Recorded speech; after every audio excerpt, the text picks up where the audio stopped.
So I've been thinking a lot about something I saw a week ago that made me very, very happy. And it's a Mhm. very strange little thing. And I think I do know why it made me so happy, but it involves you, Bob. Mhm. And lots of other people saw it too, but I don't know that anyone else saw it the way that I did. So we were doing our virtual happy hour, which we'll be doing again tomorrow night. We do that on Thursdays on our Facebook page. If you've never been to one of our live happy hours, just jump onto the Bob and Sheri Facebook page at 7 o'clock Eastern tomorrow night and pour something tasty, and we all just hang out for an hour and chat, right? So at one point in our happy hour, I guess last week or so ago, Mary popped her head in to say hello and then good night. And before she left, she kissed Bob on the cheek, and then she started chewing on his face, but in it like an affectionate way. Start chewing on his face, and I feel like you've gone your whole life without that kind of affection. No one ever chewed on your face. Like when I was little, even They in my chewed on crazy something family, else. I can tell you They that did. much. It's a little bit they lower. did, and that's why Little that's lower. why you can never, you can never get a comfortable seat. But like my grandmoms and my aunts and everybody like used to just squeeze my cheeks and bite my face, and like I was used to that affection, and that's how I raised my kids and all. But Bob comes from people that are much more reserved. He didn't get a lot of that. He didn't get any of that in childhood ever.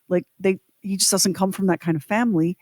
And no one's ever affectionately chewed on your face. And that was the first time I No, it's saw true. it. And it made me so freaking happy to see that. Yeah. Do you think that's It crazy? is I don't very think it different for is. me. I've had a couple of girlfriends who were affectionate. Be sure to edit that out, Max, because my wife might hear it. But I've never had an experience like it's interesting you should say that. Like I have with Mary. It's totally different. We got in a bit of a tiff the other day about I don't even remember what it was about, but there were a few hours where there wasn't a lot of talk, and I think every couple knows that situation where you're not yelling, you're not arguing, you're just kind of cold, and she wouldn't give in, and I wouldn't give in, and then all of a sudden she walked up to me and kissed me on the mouth, and that was the end of it. That was completely the end of it. What it said to me was, you're really ticking me off right now about this. And you need to go ahead and be the one that says, I'm sorry, but I see you're not doing it. I'm going to let you know this may continue for a little while longer, but I still love you. And it is such a wonderful relief to know that you can disagree and yet the person still cares about you. And that's great, but that's even separate from somebody biting your face in an affectionate way. That's Yeah. like you did not, like, I bet when you were a baby, nobody like blew raspberries on your little feet or anything. Like, I just feel like you were cared for and you were loved, but not in that warm, rambunctious, physically affectionate, playful way. No, you're exactly right. You are exactly right. And I didn't recognize it really until my first wife's family came into my life. And they were Portuguese and very affectionate and very demonstrative. I mean, the difference between Big Nancy is what they used to call her, and your grandma, black hair. There's no difference. Yeah.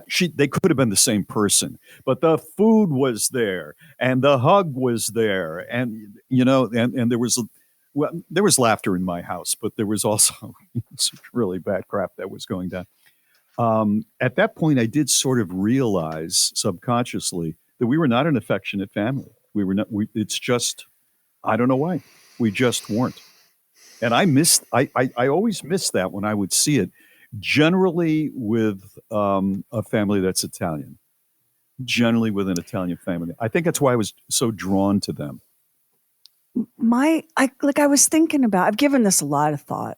I have laid in my bed at night thinking about Mary biting your face, which, you could argue is a sign it might be time to start a new book or whatever. But I was thinking about how, like, when my daughter Olivia was a baby, she was so used to, like, diaper changing would involve getting a diaper changed, but you'd also get tickled and raspberries on your tummy. And I would grab her little feet and make them dance on the bed or the changing table and chew on them and poke her little dimples. And she would like giggle and she had this big, deep belly laugh, right?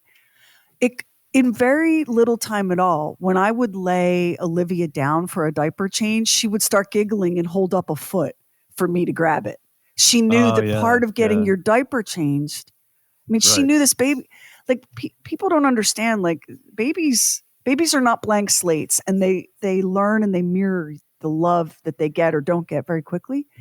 She learned very quickly that diaper changing was more than getting your diaper changed. It was playtime. And she knew if she held up her foot and started giggling that it would be feet of fire time, right?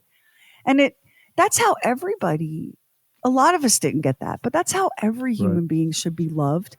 And so watching Mary bite your face on Happy Hour made me happy. Bring whatever you drink and celebrate Happy Hour, 7 p.m. Eastern, live on the Bob and Sheri Facebook page. Tonight, it's Bob and Sheri. If you're a person who can't wake up without hitting the snooze alarm and you've heard for your entire grown-up life how bad that is for you, today is your day, because it turns out that not only does hitting the snooze alarm have zero negative effect on you, but it turns out that people who hit the snooze alarm might actually have a boost in their brain power in the morning. Really?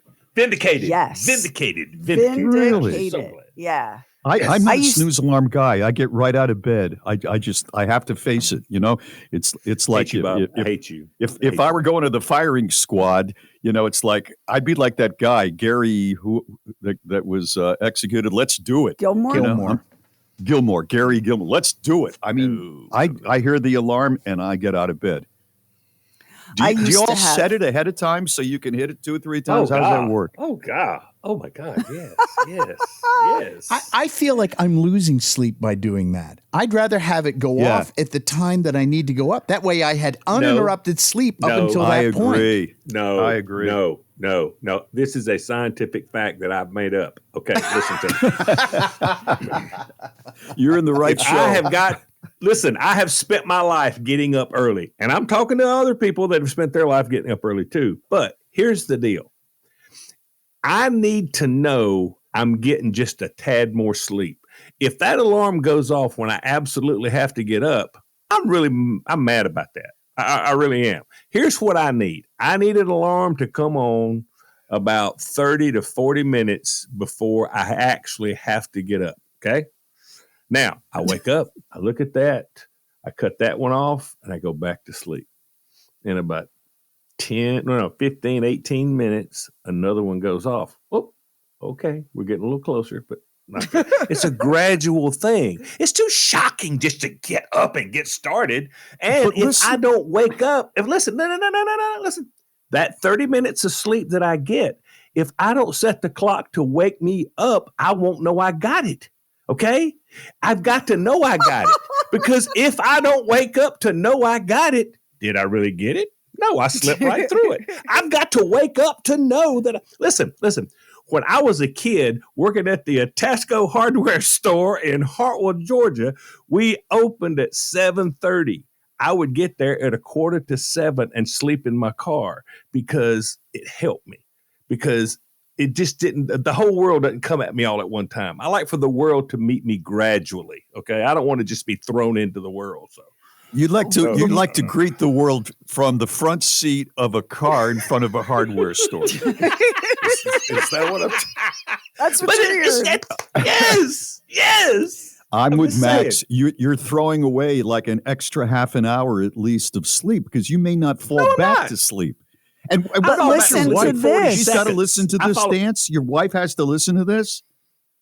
She's learned. She don't even hear it. She knows. She knows that the first 3 alarms mean nothing.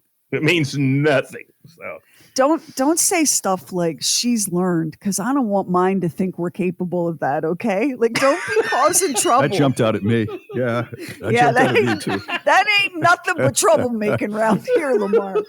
So listen to this, Lamar, because I think this is you.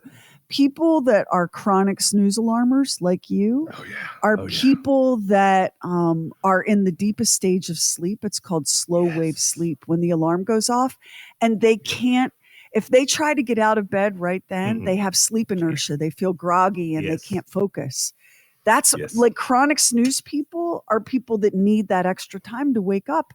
It's science. It's not just your like opinion anymore, Lamar. It's real.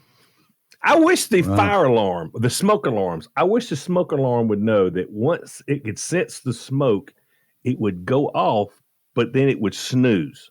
Okay. Because I think I could escape better if I could get another 10 minutes.